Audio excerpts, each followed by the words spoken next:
If you were going to purchase a new car, who would you look to get recommendations from? The manufacturer or someone who actually drove that car every day?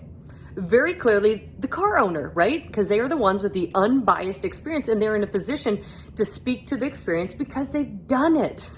So why, when it comes to picking out like a rehab, skilled nursing facility, or some other care facility, do you only get recommendations and tours from the staff?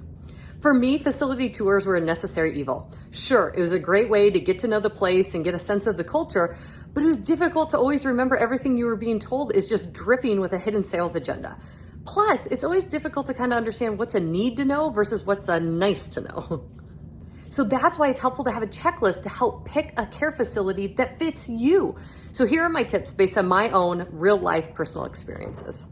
First and foremost, identify what are your goals and what do you expect out of the facility. Think about it like these HGTV House Hunter type shows where there's a nice to have and a must have.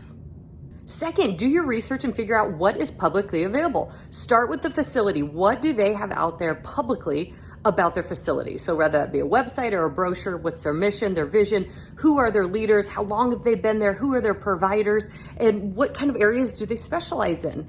And then look at performance. You can do this by getting on the CMS Care Compare website. I'll drop it in the chat for you. And then third, look at the perception of the facility. So what are Google reviews saying? Can you find anything on social media?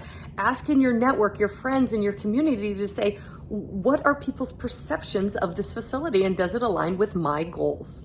So third, when you're on that facility tour, learn by observation. First, look at the environment.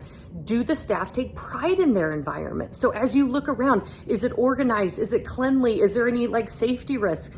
Then look at the organization. How far away are the patient's rooms from the dining room, the rec room, the therapy room, the front door, all of those aspects. And then last, say, look at the equipment. Do they seem to have enough of it? And if they do, is it appropriate to the needs? If you see one small little old lady sitting in a massive oversized wheelchair, it probably means they don't always have all the equipment they need to do the jobs in the best way that they can. And then learn by questioning. So ask for references, talk to a patient, talk to a loved one, and ask them questions like, what do you think of the facility? Would you come here again? Would you recommend it to your loved ones? You know, how did the nurses treat you? Were they respectful? Were they helpful? Did the doctors explain things? Did they always answer all of your questions? All questions like that are really important in finding a facility that fits you.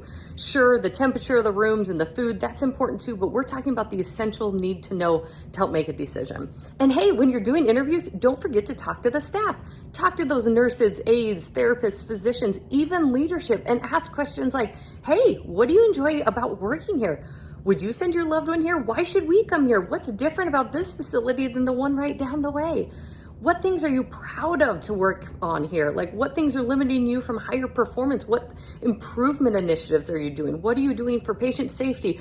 What's retention rate? I mean, there's a whole list of things you could get just to get better insights from the staff on seeing, hey, is this actually a fit or not? So your goal here is to narrow down the options, get it to those top 2 to 5 facilities that you're looking at for your loved one, because there's like a million things to think about: bed availability, specialists. Hey, does my insurance even cover this? So preparation is key.